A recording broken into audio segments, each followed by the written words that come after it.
Success shouldn't feel this exhausting. If you're winning on paper, but burning out behind the scenes, you aren't failing. You're stuck in a psychological bottleneck called a hurdle of stop. I've been there. On the outside, things look great, but I was secretly burning out, convinced I was just lucky, and waiting to be exposed as a fraud. I realized I didn't have a business problem. I had a mindset block. Whether it's imposter syndrome, perfectionism, or fear or failure, these aren't just feelings. They are growth bottlenecks. Identify your specific hurdle and get one immediate action step to regain your momentum today. Go to tuepodcast.net/quiz. That's tuepodcast.net/quiz to take the 3-minute assessment and get your report now. Salutations, Scoob believer. Do you have a dream of becoming an entrepreneur, but don't know where to start or even what to do? Where can I gather information quickly about what's in my zone of genius? Don't worry, Scoob believers. I got you covered. Go to tuepodcast.net/AI prompt and check out an amazing set of AI prompts that will give you ideas, information, and articles to help you get across that start line. Once again, go to tuepodcast.net/AI prompt to get you started now. Good luck, Scoob believer. This is an Undiscovered Legacy production. Undiscovered Entrepreneur, episode number 48, the solo episode. So instead of fearing inspiration, think about it and actually do it. Implement it. See what happens. You never know. It could actually lead you into something fantastic. Never completely fear inspiration. Inspiration isn't there to hurt you. It's there to help you. So let it help you. Let that inspiration flow. Be who you're supposed to be. Listen to your inspiration. It's trying to tell you something. Don't fear your inspiration.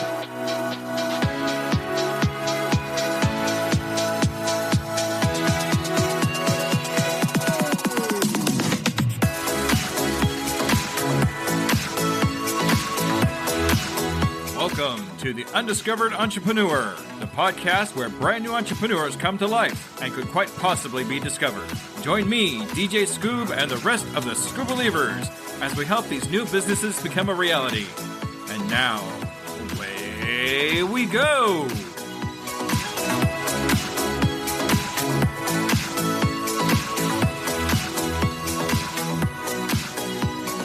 Hello, Scoob believers, and welcome to another episode of Undiscovered Entrepreneur, and it's me, DJ Scoob, coming at you at whatever device you happen to be listening on. Well, today is definitely going to be a very much different type of podcast. Today we are doing a solo episode. That's right. So it's just you and me and this poor thing I call a brain that I got going on here. So we're going to see what comes out of it. So I think it's really important here to talk about something that kind of came to me not too long ago, and I wanted to share it with everybody in this podcast. So today we're actually going to be talking about classic problems of inspiration. So, when we start getting good feelings about something that's coming to us and we have an idea that just kind of springs out of nowhere, and, that's inspiration, right? We get inspiration from a lot of different places. But some of us, every once in a while, I think all of us have at one point or another had a problem finding inspiration. We actually went looking for inspiration and never found it. A lot of the time, finding inspiration is really something kind of hard to do. We try to look for it. We try to feel it. We look among different things, and we just have a really rough time finding it. So I think sometimes that can be a little bit of a problem. So what do? Well, first of all, if you do find inspiration, don't lose it. Act on that inspiration right away. Do something with it as soon as possible. Write it down on a piece of paper. Use the notes on your phone. Whatever you got to do to be able to capture that inspiration, because sometimes it's really hard to find. So when we got it, we got to keep it. We got to put it somewhere where we're going to always have it with us until we can actually implement it, or we implement it right away, where we do whatever it is that inspires us to just go for it. Not all of us can do that right away because we're busy doing something, we're at work, or whatever it is that's going on. We got to have some way to chronicle that inspiration. That way we keep it with us. When you have that inspiration, be proud of that inspiration that you've found, because sometimes it's really hard to actually acquire inspiration. When that happens, it's kind of rough, but when you actually have that inspiration, be proud that you found it. Celebrate yourself that you found that inspiration, and celebrate in the doing of the inspiration. You and your mind will be more apt to find it if you celebrate every time you find some type of inspiration to move things along. So that's really, really important.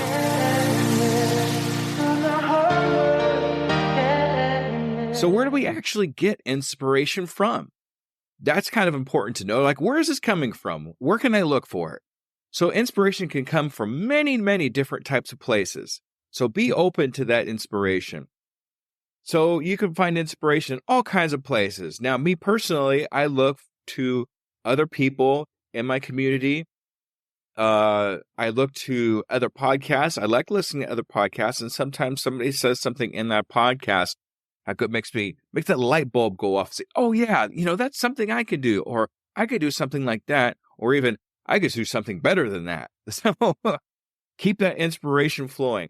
Other places you can find inspiration. You can go for a walk, look around, take in nature, take in the outside. Can't always be inside, Always be open to inspiration, no matter where you go and what you're doing.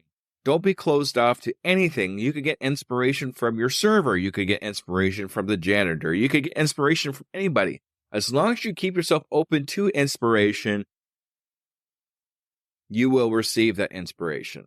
Always keep yourself in the position of inspiration. Put yourself in those situations that you know already in your mind that inspire you.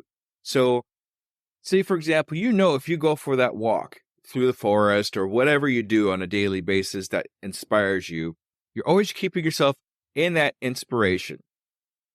As long as you're putting yourself in the situation that that inspires you, you could always go to that spot again for possible inspiration for other types of things. Something else we always have to be careful of when it comes to inspiration too is it's not duplication, right? Inspiration versus duplication.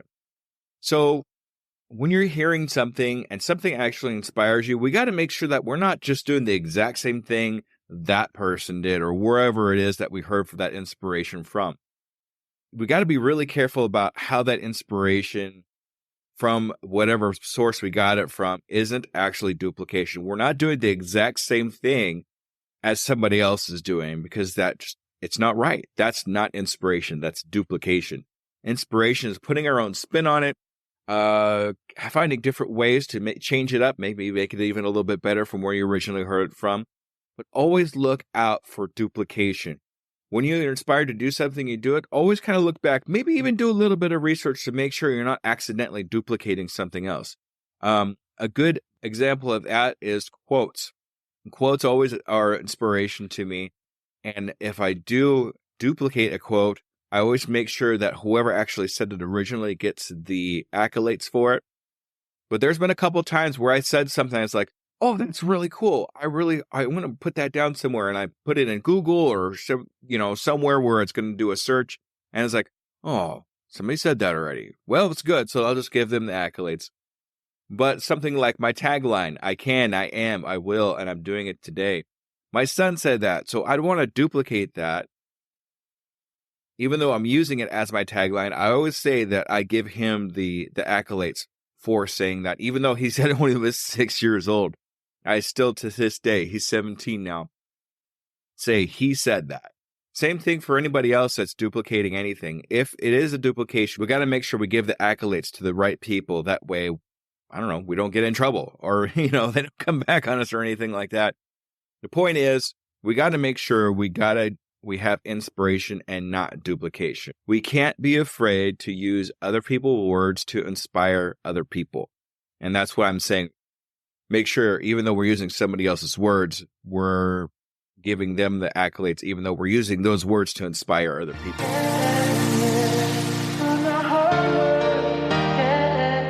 The next part I want to talk about here, what makes it right for us as individuals? What makes that inspiration right for us as people? I mean, how do we know what actually inspires us? when you have that inspiration, you kind of feel it. I mean, I feel it in my chest. I kind of feel a little bit energized. It's like, oh, this is absolutely perfect. I love it. And I was kind of trying to kind of feel my inspiration. What do you actually feel when you get inspired?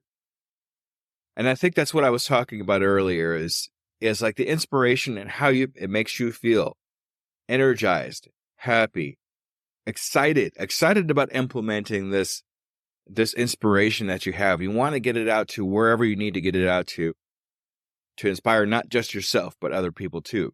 And always keep a record of it. And that's what I was saying in the very beginning. Always keep a record of what actually inspires you as a person. If it inspires you, it's more likely going to inspire other people too. Keep a record of what creates that emotion and that creativity.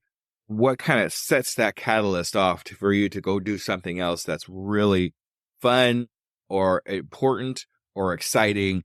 What actually that makes you feel? So what actually causes us to have that inspirational moment? What actually makes us feel those feelings? What actually makes us have that aha moment where you can actually use this to inspire other people, to move other people, to create something, whatever it is that actually happens to you when you actually have that moment of inspiration. And it's different for other people. It's always different for me, or it's going to be different for you, but it's always something kind of important that makes us have that inspirational moment.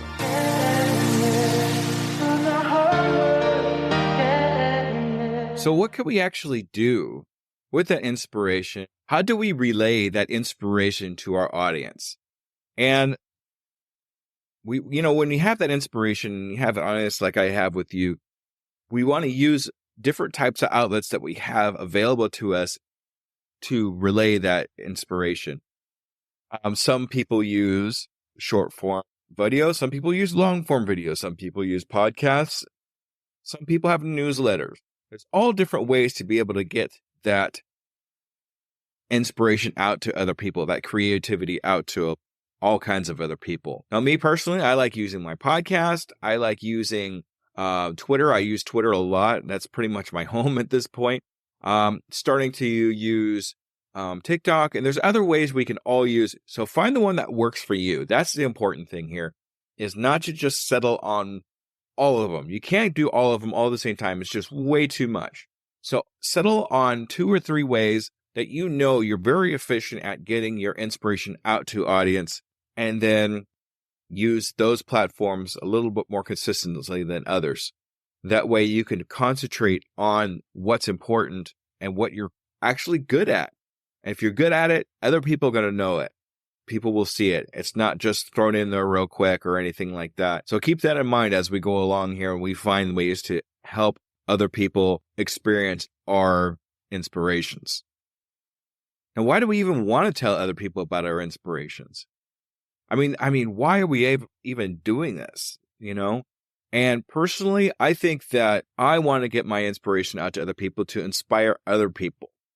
And that's one of my main things, especially when I'm doing my podcasts or anything else like that. I want to inspire other people to do something, to make a movement, do something with what they have. Even if they don't have anything, there's something that you can do to inspire other people, and they can do in turn inspire other people. And it just goes on and on. So I really think that I like to tell other people about my inspiration, and hopefully to start a chain of other people and being inspired to tell other people, and so on and so on. But that's definitely a question to ask yourself. Why even tell other people about your inspirations?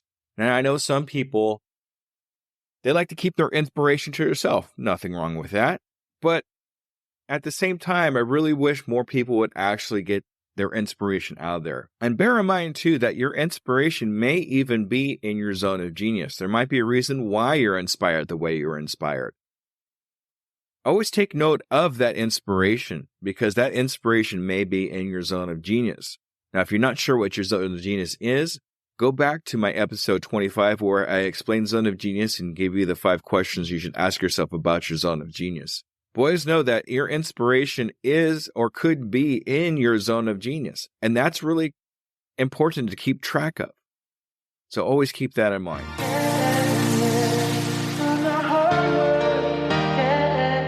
So something that kind of struck me as I was putting this episode together is, do some people actually fear inspiration? Yeah, fear inspiration. Why would you actually fear inspiration? Now, I don't know, first of all. I don't know why somebody would be afraid of inspiration. So I kind of came up with some ideas of why somebody would fear inspiration. Sometimes inspiration means change, and change is difficult sometimes. Sometimes inspiration means they have to do some kind of work or chore or something they've come up with that they really don't want to do. And that's okay. That's just a fear. And you all know how I feel about fear. It's false evidence appearing real, right? It's really not a fear. It's just something you don't want to do. So don't be afraid of inspiration. How do we actually deal with the fear of inspiration? That's a good question. How would we actually deal with that? I think just experimenting with the inspiration that you get to see if it's actually something you can do. You have to get over that fear of inspiration and see where it leads you. I always use fear as kind of a pointer, kind of like you fear this, so you need to try this. And sometimes that fear is the inspiration that we need to try. Fearing inspiration is probably the one thing that actually stops us from doing what we really need to do with our lives. So instead of fearing inspiration, think about it and actually do it. Implement it. See what happens. You never know. It could actually lead you into something fantastic. Never completely fear inspiration. Inspiration isn't there to hurt you. It's there to help you. So let it help you. Let that inspiration flow. Be who you're supposed to be. Listen to your inspiration. It's trying to tell you something. Don't fear your inspiration.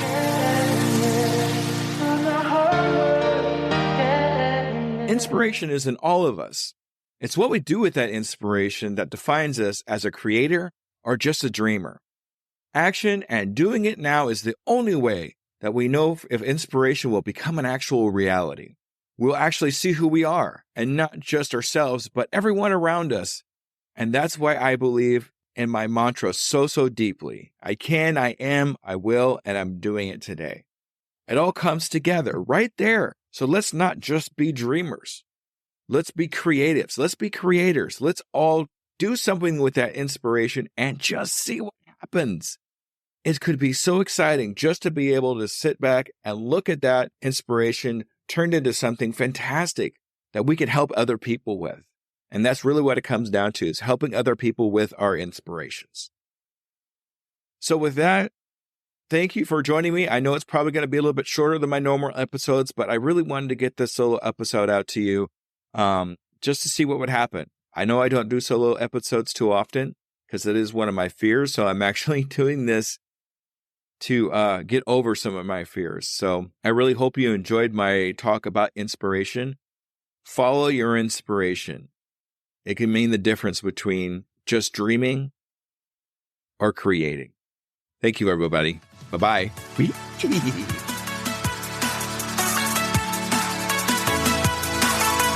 Hello there, DJ Scoob here. And I just want to personally say thank you for listening to my program. I really hope you learned something. Tune in 2 weeks to listen to another brand new entrepreneur. And remember, I can, I am, I will, and I'm doing it today.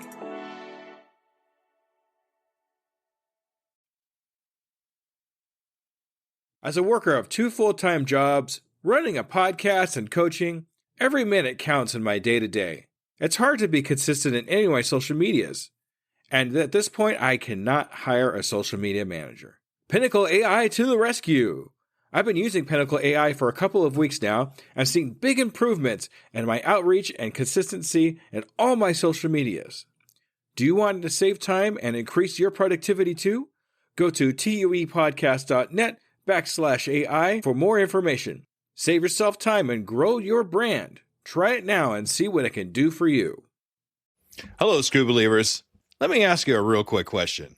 How many cups of coffee have you had today? 3, 5, 7? And let me guess, you've got a Red Bull in the other hand just in case, right? Yeah, I see you. Now, here's the truth bomb nobody wants to hear. You're not building a business. You're building a caffeine dependency. Listen, I get it. When you're grinding 12, 14, 16-hour days, you're building something from nothing. When you've got payroll to meet, investors to impress, and visions that won't wait. You need fuel. But what if I told you that the fuel that you're using is actually slowing you down? What if the very thing that you think is keeping you sharp is actually making you dull? Enter Rise Coffee. This isn't your grandma's mushroom tea. This isn't some hippie wellness trend. This is science meets performance. And here's what makes Rise different. Less than half the caffeine of a regular cup of coffee. But here's the kicker. You won't miss it. 6 organic powerhouse mushrooms, including cordyceps, what Olympic athletes use, and lion's mane, what Silicon Valley biohackers swear by. Sustained energy that doesn't spike and crash. We're talking smooth, clean power from morning to moonlight. Crystal clear focus without the jitters. Imagine closing the deal with calm, confident mind instead of the caffeine chaos. Gut health and immune support, because what's the point of building an empire if you're too sick to enjoy it? So here's the challenge to you. Stop borrowing energy from tomorrow. Stop running on fumes and call it a hustle. Stop wearing your caffeine addiction like a badge of honor. Real entrepreneurs optimize, real entrepreneurs adapt, real entrepreneurs win. You can't win if you're crashing at 2 p.m. while your competition is just getting started. Break the cycle. Head to risesuperfoods.com right now and use code PODNA15 for 50% off your first order. That's PODNA15 for 15% off. Try it for 30 days. If you don't feel the difference, if you don't feel sharper, calmer, more focused, more alive, then go back to your 6-a-day cup habit. But I'm telling you, we won't, because once you feel what real energy feels like, you'll never go back. Ditch the addiction, fuel your empire, and rise up. Rise Coffee, energy that builds, not burns.